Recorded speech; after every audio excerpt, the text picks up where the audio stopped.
Why, hello everybody. It's Jochen Heiden, and I'm back with another live.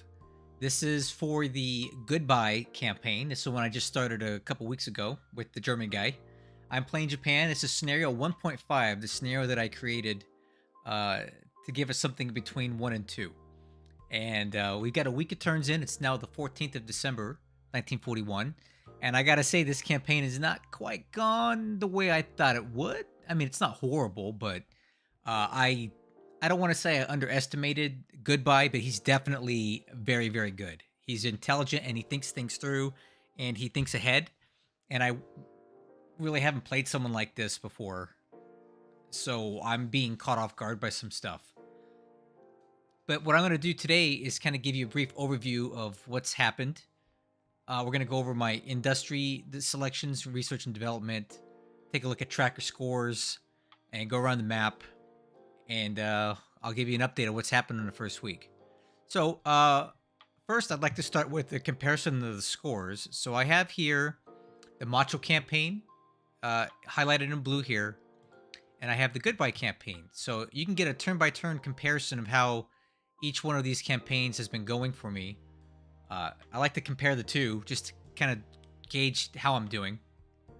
So against Macho, granted this is scenario 1, I had a win ratio of 2.491 by 8 December. In this campaign, I'm up to 2.295, so just a little bit ahead, but it's a little misleading because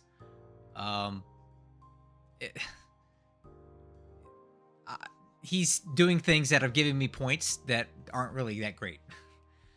All right, so I am a little bit ahead, but I can see how that's going to start to deviate here pretty soon because of some of the choices that I've made. Let's take a quick look at our industry. I like to look at oil and resources just to give you an idea of the health of how things are in home islands. And so far, things are going okay. I am burning a lot of supply, a lot of fuel, and a lot of resources, and it's going to take time to get all my CS convoys going.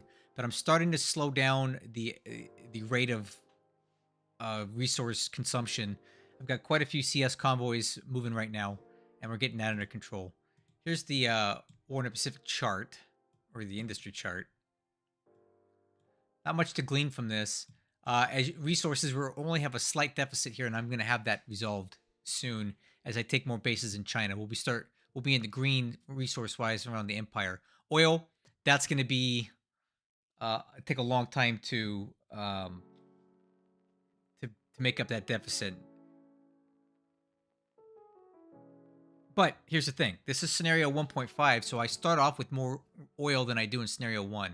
So that means I can go longer before I need to really worry about oil bases. So if you take a look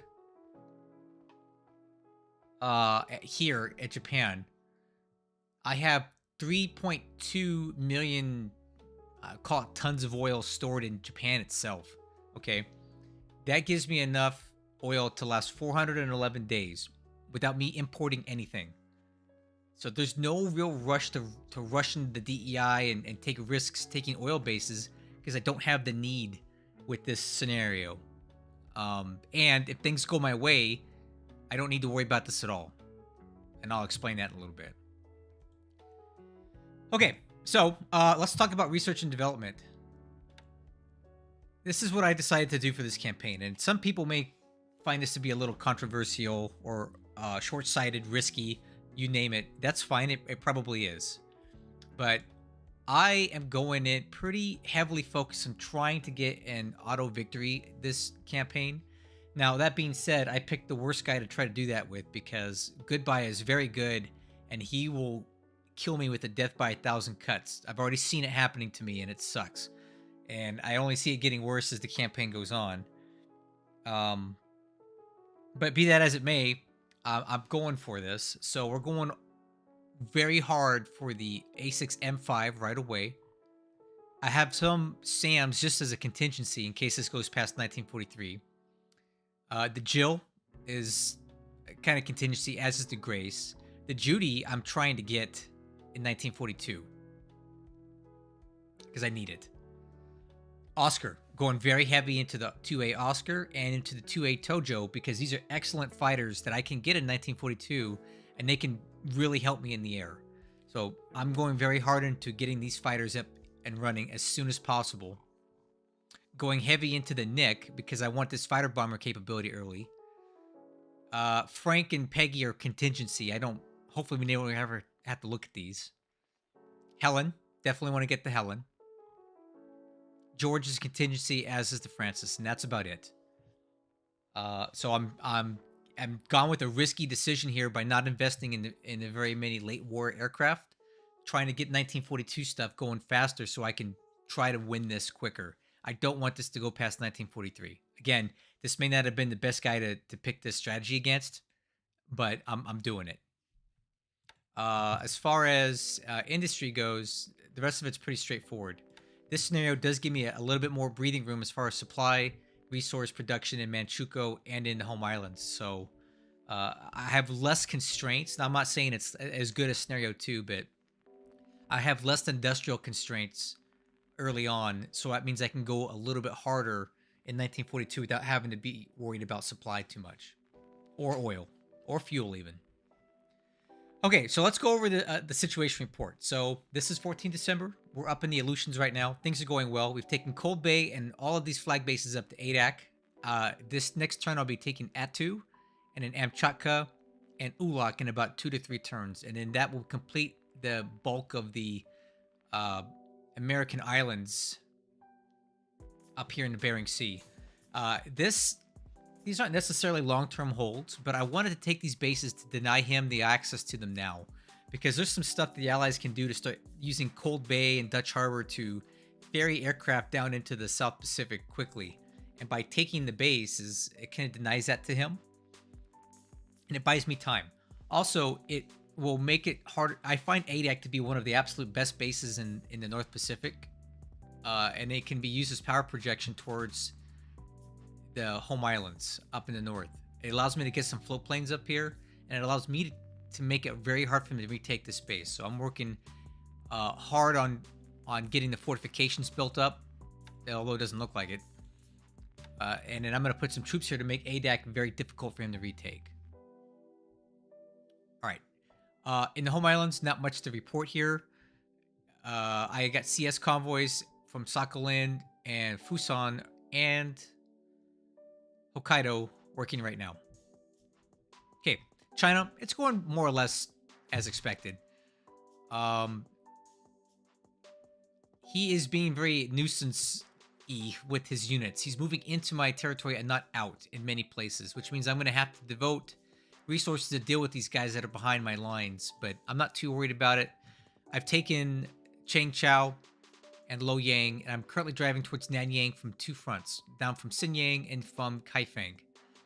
Okay, I've taken Wenchao, and I'm moving on Chuxian quickly. We've taken Hong Kong, but the reason I took Hong Kong is because he evacuated the Kowloon Brigade, which is the biggest unit in the hex. So I took it in 1 turn, which is great because now I have Hong Kong, but it's not great because a lot of army loss points took off with it. They snuck out on AP, and I couldn't get there. One of the reasons being is that I have ignored the Philippines, and we'll come back to that. So there you go. And I'm also advancing on Nanyang from this direction. But that might be difficult to take, given that he's got some units there kind of bolstering it. Last turn, I actually got, I don't want to say I got cap trapped, but he put out this bait task force here to attract my Nell bombers from Bangkok. So we went after that. I did have them escorted by Zeros, which are here. But as you can see, we took a lot of losses here. Because he put basically all of his AVG aircraft into Molmine for, I'm assuming, just 1 turn. Trying to cap trap me. So they had a battle. I think I can show it to you here. Where was it at? Yeah, right here. So we basically traded 1 for 1. Buffaloes and AVG aircraft for Zeros. 1 Nell got shot down. It wasn't too bad. The fighters actually did a good job protecting us. We sank a couple ships that were empty. So he's just doing some cap trap crap. This is some cheesy stuff here. How it works is that, hey King, nice to see you. How it works is that you'll put a bait task force out and you'll long range cap it with aircraft nearby to try to bait your bombers to go after it. Fortunately, I escorted it and the escort did okay. But it's just cheesy stuff, gamey things that you can do to try to take points. Moving on, Victoria Point here. Malaya, on the other hand, is going pretty well. He's evacuated Mersing and Johor Bahru. He's got a lot of troops into Singapore, but I've also used paratroops to take Kuala Lumpur and Malacca. And that's good. So I've blocked probably about 400 AV from being able to get down into Singapore. So we got a lot of stuff stuck at Alor Star. I got a lot of stuff stuck at Taiping. And he's got a lot of units that cannot rail into Singapore trapped north of Malacca. So that means that I'll have to deal with a lot less troops in Singapore, all said and done. So I'm kind of happy about the strategy that I've chosen here in Malaya. It's going well. I do anticipate being in Singapore by the end of the month without any issues. Okay, elsewhere on Borneo, I've got these 3 bases secured. I have my nail bombers flying torpedo sorties every turn out of here, successfully intercepting and destroying things. So that's good. Over here in the Dutch East Indies, I have Manado, Ternate, Sarong, and Kendari. I'm about to take Lowak this next turn. And then the next goal will be to take Ambon. So this is going to be a difficult one to handle because he's got a lot of aircraft in here and some pretty decent units with some big coastal defense guns. I definitely want to take this base though. So that'll be the next one that I take, and then we'll look on taking out these bases here to put some pressure on Darwin. And then we'll deal with Celebes. Probably rotate up towards Java at that point. Over here on New Guinea, I'm taking these northern bases here. Rabaul is secured and actually doing really well. I've already got airfield and port size up and quickly expanding these with a lot of engineers. I want Rabaul to be as strong as possible. King, am I nervous playing against his opponent? Yes, very much so. He's very good, and I'll explain some of the stuff that he's done so far that has really caused problems for me. The nice thing is that I do have aircraft in Rabaul, quite a few, so I'm able to defend the base without much issue here. All right, in Australia, things are going okay. I'm in Bundaberg right now, so we'll be taking that this turn. I'm on the way down to Bowen. We've taken Charters Towers, Townsville Cairns, or whatever, however you guys say it. And then Rockhampton is secured. He's been bombing it, but I got a lot of engineers here. We're actually getting ahead of the bombing. So all said and done, by next turn, I should be able to move some aircraft into here and kind of hold and secure this base. Elsewhere in the South Pacific, I have Pago Pago secured, but we have some issues here, and I'll mention that as well. So let's talk about some other stuff. On turn 1, I hit Pearl Harbor, and I had one of the absolute worst showings that I've ever seen in any War in the Pacific campaign ever. We didn't destroy a damn thing. Not a single battleship was lost. I don't even think we blew up a destroyer. It was the absolute worst Pearl Harbor strike I've ever seen. And it's not exactly how I had tested. Like, during testing, I consistently was killing 2 to 3 to 4 battleships, but during the actual turn that I ran, I didn't get anything. And it's really disappointing because if I had known that KB could not have done anything here, I would have used it differently. But, you know, I had to live with that decision. The intent here was to sink some stuff at Pearl and take a lot of aircraft out, which we did take out aircraft, and make the Pacific Fleet kind of immobile for a while, which buys us time for them power projecting into South Pacific, right? But we didn't really do that. Also, I wanted KB to be positioned so that I can move on down to help capture Baker, Canton, and continue it down this way towards Australia to initiate operations down there.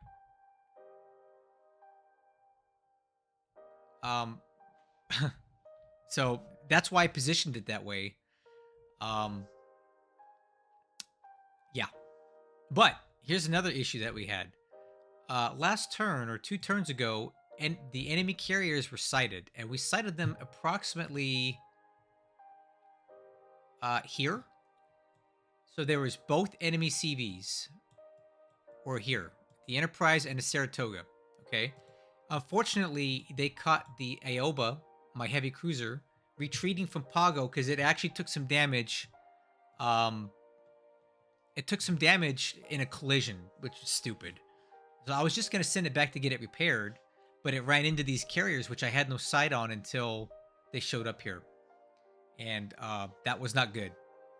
So I lost the Ioba due to carrier strikes, and we have since lost sight of the carriers. So the only thing we currently see is this unit. It's a heavy cruiser task force moving west, allegedly, or who knows what it is. It says heavy cruisers. It could be anything. But it appears to be moving this way. The CVs were here. My guess is that they're moving this way towards Australia, or maybe trying to move back north, which would not be good. So more than likely they're heading in one of these 2 directions, and I should get sight of them again in a turn because I do have Mavises here at Pago. We lost sight of them for some reason. So this is good and bad. It's good because it means his carriers are moving away from mine. Well, actually, that's bad. My carriers are currently here, and this is one of the few times I'm going to show you where they're at. Okay, so if he were to move north, that would actually be great for me because he'd run into GIGABYTE and we would absolutely evaporate them. But I think he knows that we're in this area, so he's probably going to move south towards Australia and New Zealand, is my guess. And I wouldn't be terribly surprised if he flies those aircraft off and deposits them in Australia to be used as land-based aircraft. So that's something we have to be cognizant of moving forward. And there's always a chance that his carriers are moving south this way to try to intercept stuff that was at Pago, but I've taken measures to avoid that. So if he hangs anywhere within 20 hexes of Pago, I'm going to see him within the next turn. And I don't know what these guys are, but they're heading some other way. So yeah, enemy carriers came down and took out one of my heavy cruisers, which sucks. But, you know, it is what it is, and there's nothing I can do about it now. So let me tell you some of the stuff that he's been doing that's been very frustrating to me.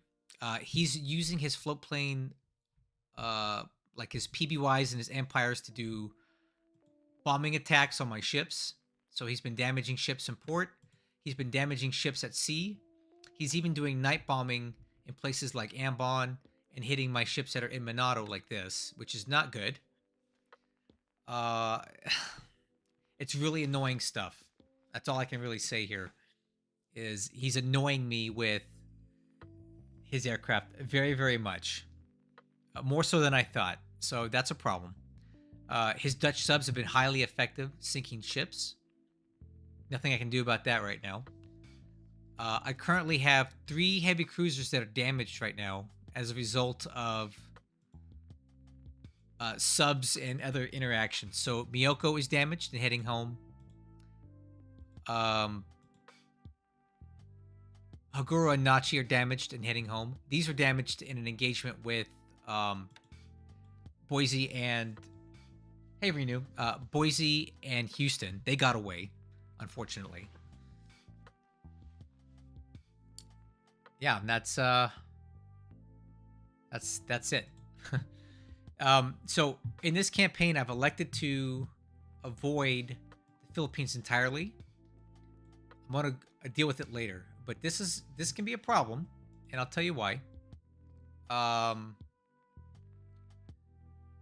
This thing is like a floating aircraft carrier, right? And I'm not doing anything to suppress it because I've decided to use my assets in other places. But that means that he's got a 15 to 19 hex bubble around here that he can see everything I'm doing and all the places that I'm moving my ships. So it's very dangerous. right? He's going to see me moving around all the time. But that's the decision that I've gone with. So what it means for me now is that when I'm trying to move ships over here to the Dutch East Indies or to Malaya, I really have to go wide, right? I have to sail through the shallow water and then down to the coastline and over, because he's got a lot of subs. Our attack on Manila also went terrible. We hardly took out any subs, so he's got a lot of subs that are operating in this area, right? He's got a lot of subs. He's even got a sub up in here right now already. And with the Philippines being active, he's going to be able to use this as a sub base for a very, very, very long time, which is annoying because now I'm going to have subs constantly interdicting my stuff. It's just the way it is. But what we can do to mitigate it is use aircraft for spotting, and have a lot of ASW task forces. As you can see, I basically have a chain of ASW task forces along the path of advance for the ships that I'm sending around, so that I at least have a chance of damaging his subs in this shallow water. We have no chance of damaging them in deep water, but if I hug these shallow water hexes, he's risking his subs just as much as I am risking my ships to make those attacks. And even the Type 95 depth charges that we have are effective in shallow water. So between aircraft patrols and a lot of ASW assets through here, I should be able to mitigate the subs. It's the aircraft that I'm worried about, right? The PBYs, which can carry torpedoes, interdicting my ship. So I have to be very careful to not get within 15 hexes of Clark Field, but unfortunately that would put us at Hong Kong. So all of these ships are technically always at risk from a PBY attack while they're spotted. And that's the thanks, Richard. That's the risk you take when you don't go out to the Philippines early. In my Macho campaign, I went full into the Philippines and I just slam dunked it by the end of December. It was completely eradicated. And I didn't have to worry about it anymore. But in this campaign, I'm doing the absolute opposite. I'm not doing any of that. I'm going to leave it, let it wither on the vine, and come back to it maybe June, July, August, when I've completed all my Phase 1 and Phase 2 objectives. Then I can come back and deal with the interior line stuff like the Philippines. But in the meantime, it's going to be very potent and dangerous until that's completed. Yeah. So that's basically the update. And here's a list of the ships that I've lost, which is really out of control for me. I've never had this many losses this early on in a campaign.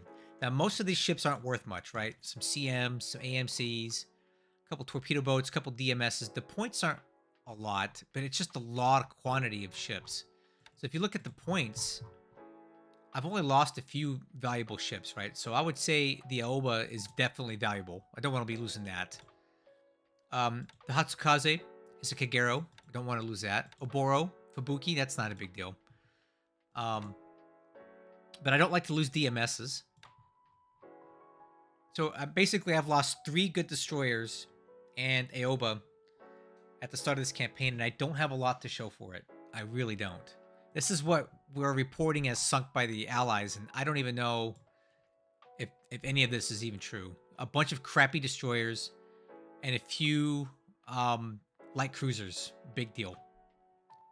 Right? The sub count is pretty pathetic, and half of these probably didn't even sink. Some tankers we took out, and some APs, but just nothing of any value has been destroyed by us against the Allies. So I've lost a lot of ships, and he hasn't, and the ones that he's lost aren't worth anything more than mine. It's not great, but you know, I'm doing the best I can with this. I have to adjust to this type of opponent who's a lot better and who's a lot more capable of thinking outside the box and hitting me from different angles and making everything painful every single time I play the turn. It sucks, but it is what it is. So that's basically the update. China's going to continue going well.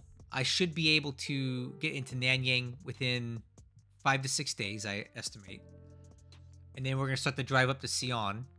And I'll probably keep going all the way up to Lanchao and signing. And then we're going to turn down towards Chongqing as well. Burma, I'm in no huge rush. We're working our way up in there now. Rangoon, it does not appear that he's electing to defend it very well. He's pulled most of his troops out of here. I'm assuming they've moved further north up into like Lashio and places like that.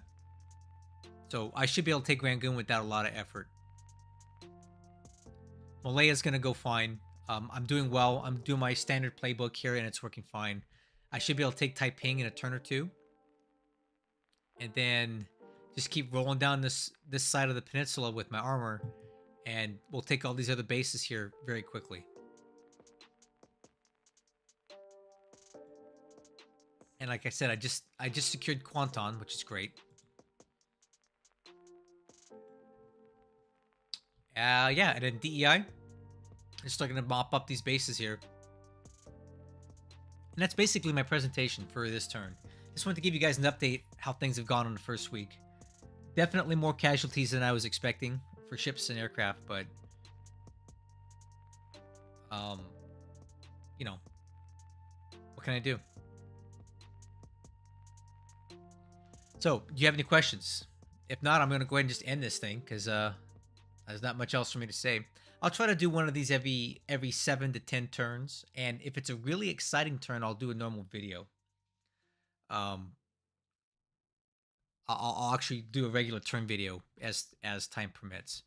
Plan for Australia is to milk the ever-living snot out of the all these bases for strat points, and I want to take everything. I want to take every single base on this line and up, right? If we cross Brisbane line, that activates emergency reinforcements. Thank you, King. It activates emergency reinforcements for the Allies, and I don't want to do that. So basically, this is the line that we're able to take in Australia without causing problems. So that means all these other bases here, we really can't take without risking Allied retribution in the form of emergency reinforcements. Yeah, I want to take everything. To include, I want to take Perth. I want to take all these bases that are above that line. Darwin. I want every single base in Australia. I want to own Australia top to bottom. So that's the plan for Australia. Everything on the line with Brisbane or higher, I want to take it. And I want to bomb all of the strat points I can out of this place so that I get those points. I want them all. That's the plan for Australia. And if this is going well and we take all these bases and we have solidified our hold on stuff, I really want to look at the possibility of taking New Zealand. I think it's possible. Now, this will also start emergency reinforcements, but there's a lot of points here, right? There's a lot of points down here in bases. Let me see. Wellington. Yep. 220. Auckland. 870. 850. Definitely want to take New Zealand. If I can. But only if things are going well in Australia. And only if things are going good everywhere else in the Empire. Only if I have all my carriers and that we're very strong down here. But I've never done a strat like this where I've gone so heavy into the South Pacific. I've always done just kind of a moderate campaign down here, a little bit of strat bombing in Australia, maybe taking a couple bases here and just locked it up tight in the Solomons. I've never gone for like a conquest of Australia and a conquest of New Zealand, maybe. Never done that before, so that's gonna be fun for me. I'm gonna kind of figure it out as I go. Obviously, I want to get all the DEI. Eventually, we'll take the Philippines, but I don't have enough forces to go in every single direction at once, and I'm playing a guy that's just too good for me to do that. So I probably won't be going after Ceylon, and I doubt that I go into India. I'll never say never, but it seems extremely unlikely to me that I'm going to be able to pull that off without really getting jacked up. So I might just kind of have to draw a line. This is kind of what I'm envisioning. Drawing a line, something like this, right? And just owning everything all up in here and then letting the Allies just have that and then building a defensive wall here so when he counterattacks, we can stop it. I think that's realistic for what we want to do here in in the Bay of Bengal, but you never know. I mean, if the situation presents, I could take Calcutta. That'd be awesome. But I just don't know if I'll be able to do that and go hard into the South Pacific against a guy like this, who's clearly not a slouch. He's too good for me to be trying to go in all directions. So I'll probably have a limited campaign in Burma, but a heavy campaign in the South Pacific. And I think this will be exciting because you don't really see a lot of Australia. You do sometimes, but not always, right? I've only seen New Zealand invaded once or twice, so that could be fun if we get to that point. Obviously, Fiji and all of these bases, I'm going to take them. I want them all. So that's the plan for the campaign, and I have 1 year to do it.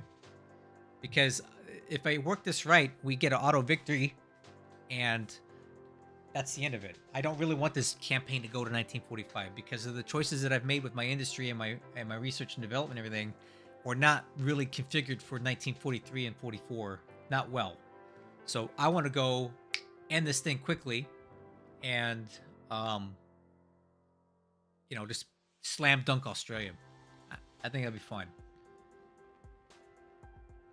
Any other questions, guys?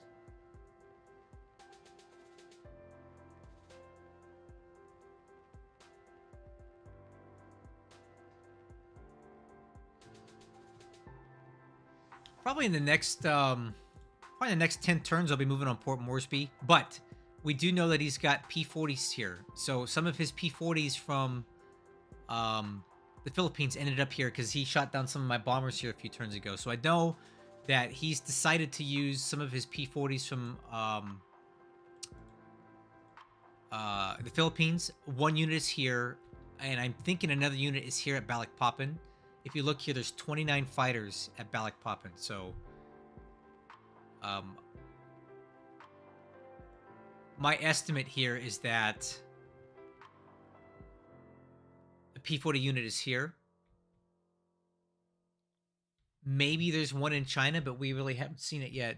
And we do know that AVG is currently here because we got Cap Trap, sorta, here last turn. I wouldn't call it a Cap Trap because I was escorted and I was anticipating a possible AVG presence. So it's not really a Cap Trap if I was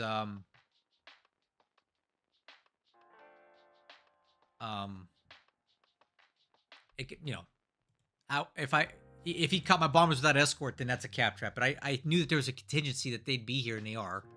So there you go.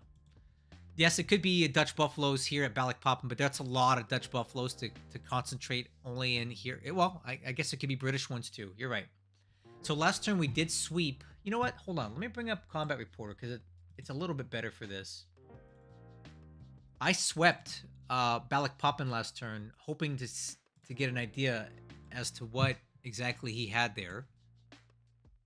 Oh, wrong Combat Reporter. Hold on. Combat Reporter. There we go. That's the one I want.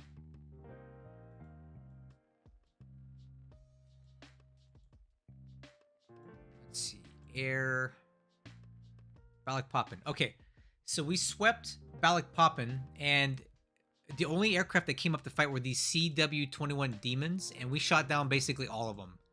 All the ones that came up, we shot down. Let me see if it shows aircraft losses here. Well, it says 4 Demons were shot down, but I believe it was possibly more than that.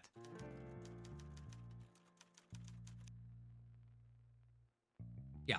Anyway, we did sweep here, so the Buffaloes, if that's what they are, didn't come up, just the Demons, and we killed a lot. So who knows what he's got there? They could be Buffaloes, you're right. Hey, Bradley, I'm about to wrap this up, but if you have any questions before I end it, let me know. You can always go back and watch it after the fact. Basically talked about a lot of strategy stuff and all that.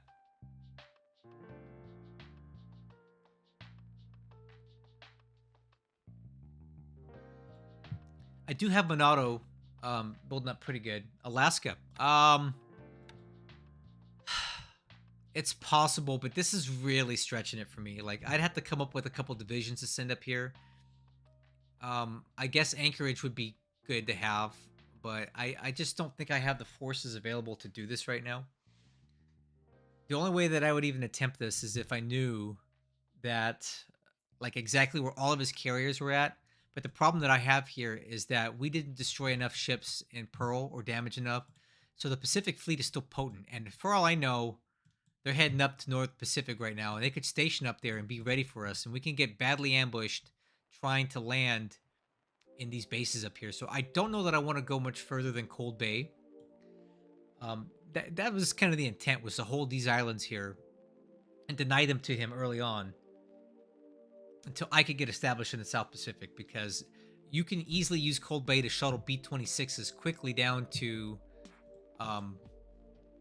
Australia via island hopping. So you go from Seattle to Cold Bay to Midway to like Canton or Palmyra to Suva, and then Suva over to Brisbane.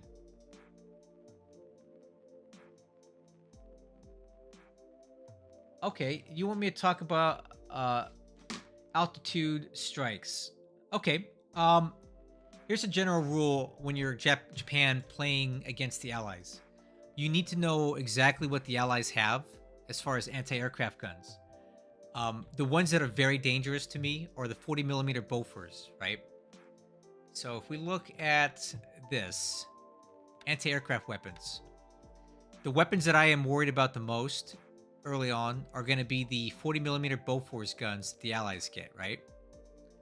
And those are basically right here. So if you want to be safe from these and not get shot down, you more or less have to be at or above 10,000 feet, or you risk getting into the range of these things. And these Bofors shred Japanese planes, especially strike planes. So if you don't think there's Bofors there, you can drop down to about 6,000 feet, and that's a good bombing altitude. If you think there's Bofors there, you need to be at 10,000 feet. If he has heavy flak, like these 3.7-inch British guns here, there's nothing you can do. There's really nowhere you're going to go to get away from them, right? The Mark IIs go up to 24,000 feet, right? They're going to hurt you at any altitude. Now, the higher you go, the less they'll hurt you. But the higher you go, the less effective your bombing is. And it's been my experience that bombing anything above 13 to 14,000 feet as a Japanese, you're wasting your time. You're wasting your time because you're not going to hit anything. So yeah, you'll take less flak damage, but you're going to hit nothing. So whenever these large caliber anti-aircraft guns are present, you just got to eat it, right? But I would not bomb below 10,000 feet, even with these there, and especially not if there's Bofors. What is the impact on accuracy if you go to 10,000 feet for torpedoes? So how this works, let me show you something. So let's take a look at Combat Reporter. When you're dealing with aircraft, let's see, mole mine. Okay, torpedo planes kind of function at two different altitude levels. So the first one is their initial ingress altitude, right? So that's the altitude that you need to worry about for the initial ingress for initial flak and enemy cap, right? So they're going to come in at a set altitude, but for the attack, they drop down to 200 feet. Okay? Look, 17 Nels launching torpedoes at 200 feet. This is not negotiable. You don't get to decide this. So they're going to drop down to 200 feet for the actual torpedo attack itself, right? That's automatic. So the only thing you determine is their ingress altitude and their egress altitude, right? And you're going to pick that based on coordinating your cap or your escort. If you think he's got cap, if you think he's got other types of anti-aircraft guns, because that's the initial altitude that they come in at, but they drop down to 200 feet. So then they're going to be subjected to flak fire from the ships that have small caliber anti-aircraft guns, like the 50 cals, the 20 millimeters. They're going to start shooting at these bombers, and there's nothing you can do. It's the nature of a torpedo attack, right? You're coming in at wave top level, going at a ship you're going to get shot at, and there's nothing you can do. But the initial altitude is better for you to coordinate your cap and stuff. I'm not cap, it's your escort. You want your escort and your bombers at the same altitude so that they coordinate better. And the dive bombers, same thing. Dive bombers have a range of attack. So if you look at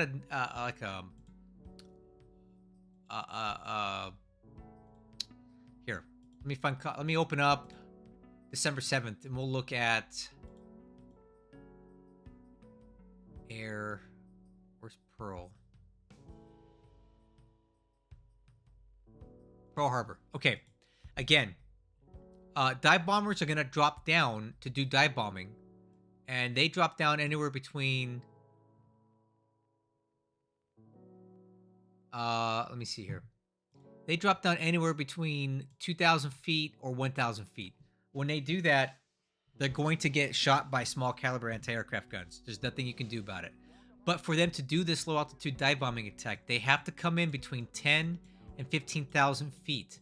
Okay, that's the initial altitude they have to be set at for them to actually drop down to these low altitudes for the dive bombing attack. Anything under 10,000 feet is a level bombing attack. Anything over 15,000 feet is a level bombing attack.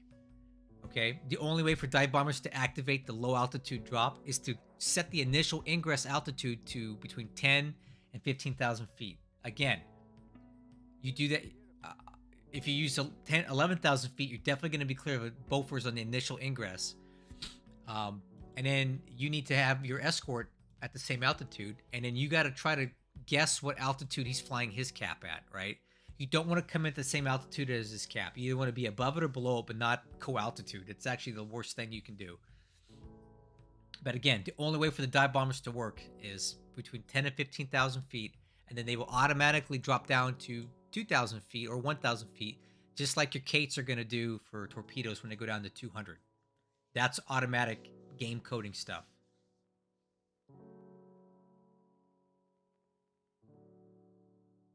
Well, I mean, yeah, it's an issue. If the cap attacks you, the cap attacks you, and you're going to hope that your escorts do a good job.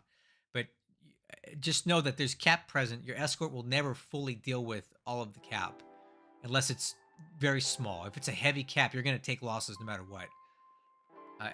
It's just how it is. So pick an altitude between 10 and 15,000 feet for your bombers. But again, if you're using a combined torpedo and bomber attack, you're going to want to set them all at the same altitude for the initial ingress so that they go as one big wave.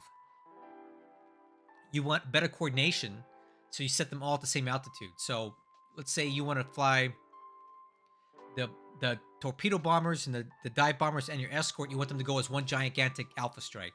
Set them all at the same altitude, 10, 11, 12,000 feet. And then when and then put your escort at 12,000 feet. So when they get to the target and you get past that initial cap and they do the actual attack, the dive bombers, right, they're going to be at 12,000 feet, and they're going to drop down and do their thing at 1 to 2K feet, right? Your torpedo bombers are at 12,000 feet, and they're going to drop way down to 200 feet to do their attack, right? But they all came in together at 12,000 feet, and hopefully you have your escort at 12,000 feet, and they all go in as a giant blob. That's their best chance of success of getting through and initiating those low altitude attacks.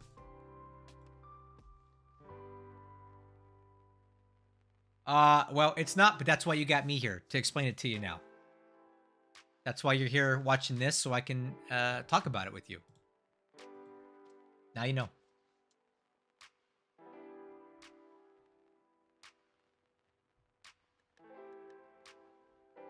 The manual is not very good.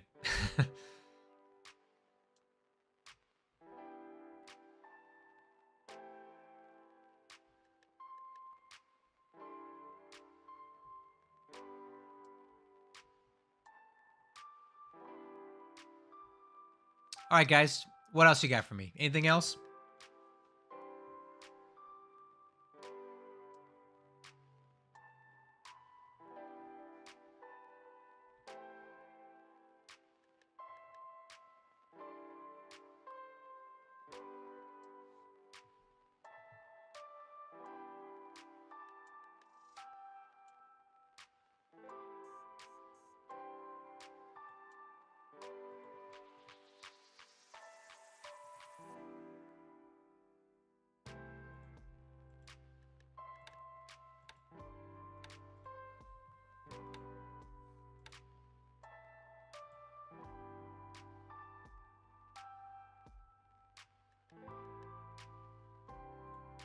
I guess the goal is to find some oil. Yeah, I mean, that's why the whole war was fought, right? Was to secure oil for the Empire, because the Allied embargo on it, and all the oil is down here. But I'm not really playing for the same motivation as the Japanese were in World War II. I'm playing to beat this guy on points, right? So in this case, because of the scenario that I'm playing, I have enough oil to technically survive all of 1942 without ever having to go and take Palembang, Balikpapan, Surbai. I don't need any of these bases as far as the oil to survive. In scenario 1, you kind of do near the end of it. Near the end of 42, you kind of do. But in this scenario, 1.5, I don't really need the oil for 1942. I could skip all those bases and still have enough oil to run everything.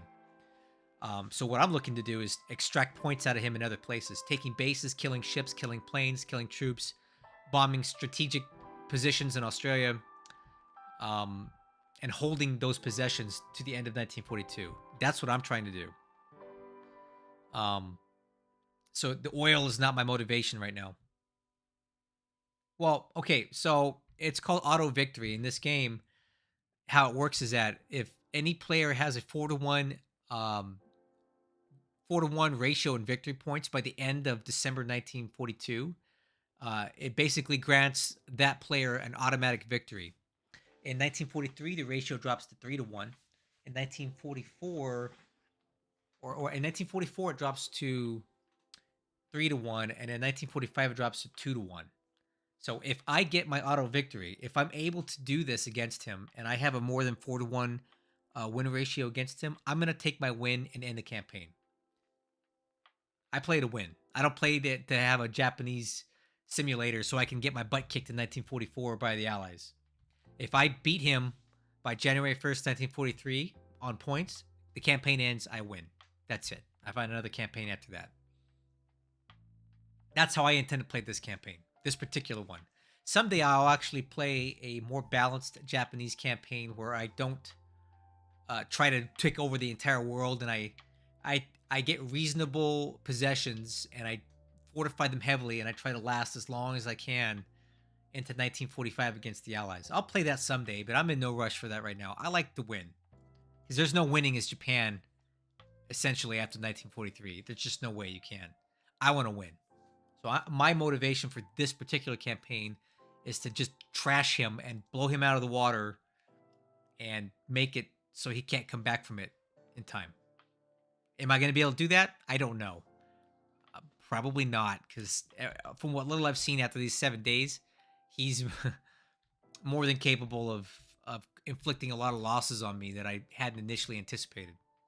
And by not taking the Philippines, I've kind of opened myself up to a lot of risk by having a gigantic aircraft carrier and sub base in the middle of my entire empire that he can use against me.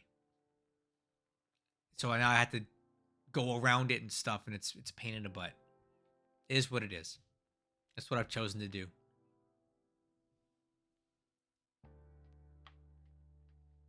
So real quick, before I end this, let's go over reinforcements. So aircraft reinforcements, I've got let's see. I have another raiding regiment coming in 27 days. Looks like 5 naval squadrons in about 40 days, which sucks. So nothing really anytime soon, unfortunately. We're not getting anything good here for quite a while. Ground reinforcements. In about 20 days, we should be getting a lot of support units. In 30 days, we'll start getting some Naval Guard units and other miscellaneous things. In 80 days, I get the 6th Guards Division, which forms in Tokyo. That'll be good. That'll be another division that I can send out to the out into the field very easily.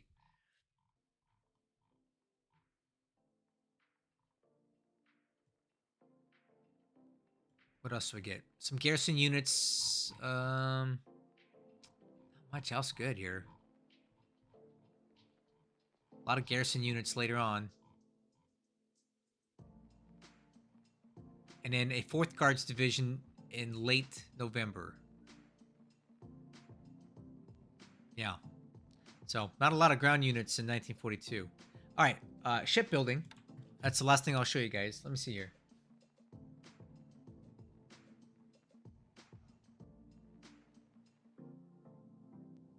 I don't think he's gonna let me catch his carriers early in 1942. He's too smart for that.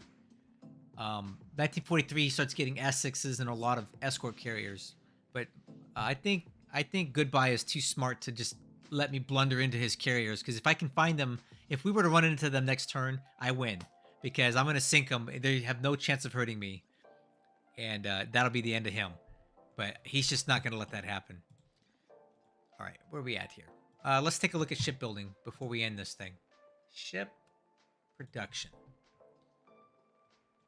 All right, we'll sort by date of arrival.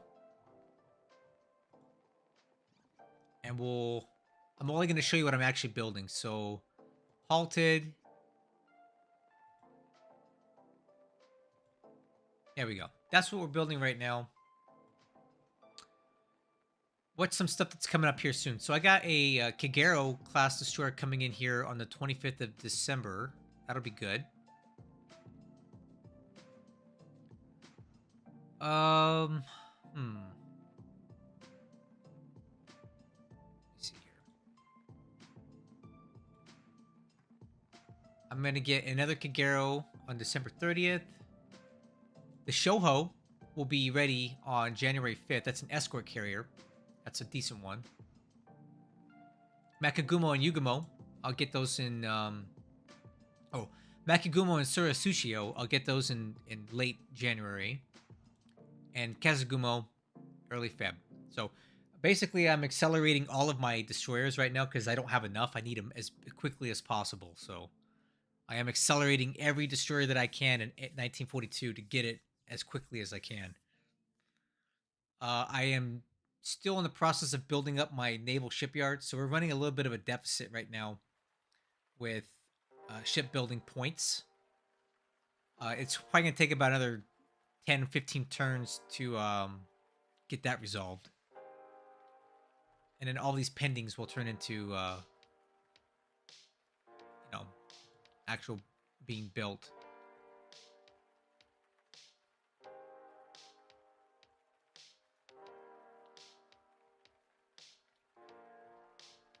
There you go. All right, guys, I think I'm going to end this now.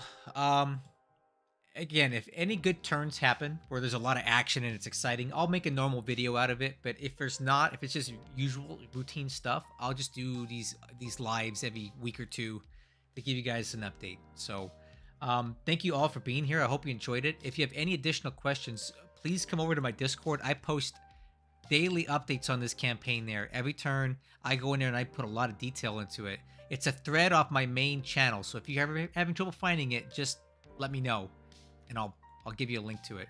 Or you can also leave comments on this video. But thank you guys for watching. I really appreciate it. Hope you enjoy it, and I'll catch you guys on the next one.